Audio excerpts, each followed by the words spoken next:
আমি তো বলেছি সরি, কথা শেষ করেছি, পরিচয় দিয়েছি, আপনারা এই যে আমাদের আঘাত করছেন।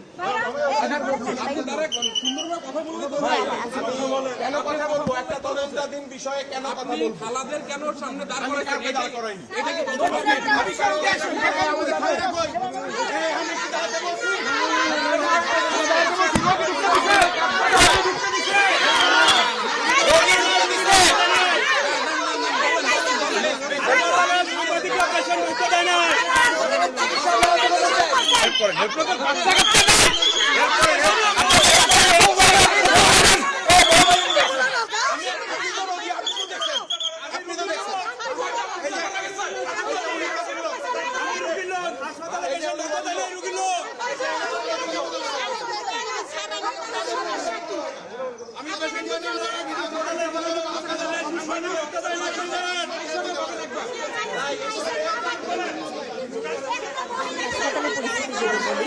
আদ্দিন হাসপাতালে স্বাস্থ্যমন্ত্রী যাওয়ার পরপরই সাংবাদিকদের কয়েকজন ঢুকতে দেওয়া হচ্ছিল এবং এখানকার যারা নারী ঝাড়ুদার আছেন এবং অন্যান্যরা আছেন তাদের মাধ্যমে একরকম বলা যায় সাংবাদিকদের উপর আক্রমণেরই চেষ্টা করা হচ্ছে যাতে করে তারা কেউ ঢুকতে না পারে এবং এই জায়গাতে তারা বাধা দিচ্ছে যাতে ভেতরের কোনো ছবি তারা নিতে না পারে। আপনি জানেন যে সকাল থেকে যখন স্বাস্থ্যমন্ত্রী সহ যারা এসেছিলেন তারা কিন্তু উপরের দিকে অর্থাৎ এই ভবনটির উপরের দিকে বেকারির সন্ধান পেয়েছিলেন। এই বেকারির সন্ধান পাওয়ার পর সেটি তারা শৃঙ্খলা করে গেছেন বলে জানিয়েছেন। তবে তারা যখন এসেছেন তখন আসলে টিভি ক্যামেরা ছিল না, যার কারণে সেই বেকারি ছবি নেওয়ার জন্যই মূলত প্রথমে এখানে যারা সাংবাদিকরা ছিলেন তারা অনুরোধ জানান। এই ব্যাপারে আদ্দিন কর্তৃপক্ষ কোনোভাবেই সাহায্য করছে না এবং এই বেকারির দুইটি ইলেকট্রনিক উপকরণ দিয়ে চলে, ইঞ্জিনিয়ার নেই, এখানে প্রচুর ময়লাও পাওয়া গেছে বলে স্বাস্থ্যমন্ত্রী জানিয়েছেন এবং সেখান থেকে কোনো গ্যাস বেরিয়ে এই বাচ্চাদের কোনো সমস্যা হয়েছে কিনা সেই বিষয়টিও তদন্ত চলছে বলে কিন্তু স্বাস্থ্যমন্ত্রী জানিয়েছিলেন, যার কারণে এই বেকারির ব্যাপারে গুরুত্ব দেওয়া হচ্ছে।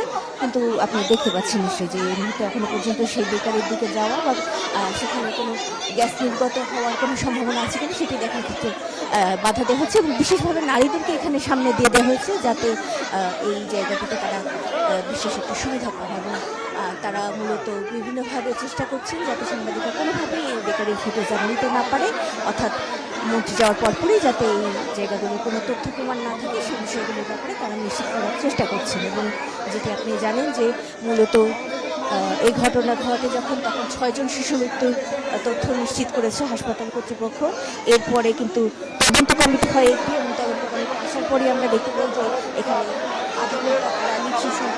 সহ বিভিন্ন ইফতার করে তারপরে আসলে ঘটনাস্থলে যান এবং সেই জায়গা থেকে কোনো সাংবাদিক ঢোকার সুযোগ তারা দেননি যখন তদন্ত কমিটি গিয়েছিল এবং তারপর থেকে তদন্ত কমিটি কিন্তু স্পষ্ট করেনি, যদিও গতকাল তারা জানিয়েছিল যে তাদের এখানে অনিয়ম পাওয়া গেছে, তারপরেও কিন্তু সেই অনিয়মের বিষয় নিয়ে কিন্তু তারা এই বিষয়ে কিছু বলেননি স্পষ্ট করে এবং এই জায়গাতে কিন্তু তারা চেষ্টা করেছিলেন যে এই তথ্যগুলো না জানানো। এরপরেও যখন ফোনে যে স্বাস্থ্য অধিদপ্তরের সাথে কথা বলা যখন তারা জানিয়েছিলেন গুরুতর অনিয়মের কথা তারা বলেছিলেন এবং আজকে বলেছিলেন যে সেই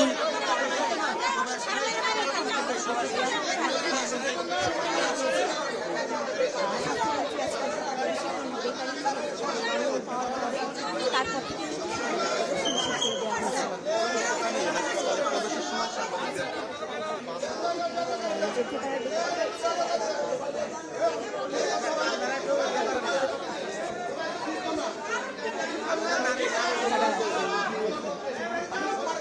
এখন আমরা হাসপাতাল কর্তৃপক্ষের সাথে কথা বলার চেষ্টা করেছি। হাসপাতাল কর্তৃপক্ষ কিন্তু আমাদেরকে স্পষ্টভাবে কিছু বলছেন না, তারা আমাদেরকে এই জায়গাগুলোতে আসলে যেটি বলছেন যে তারা এই অংশে ঢুকতে দিতে পারবেন না, এটি তাদের মূল কথা।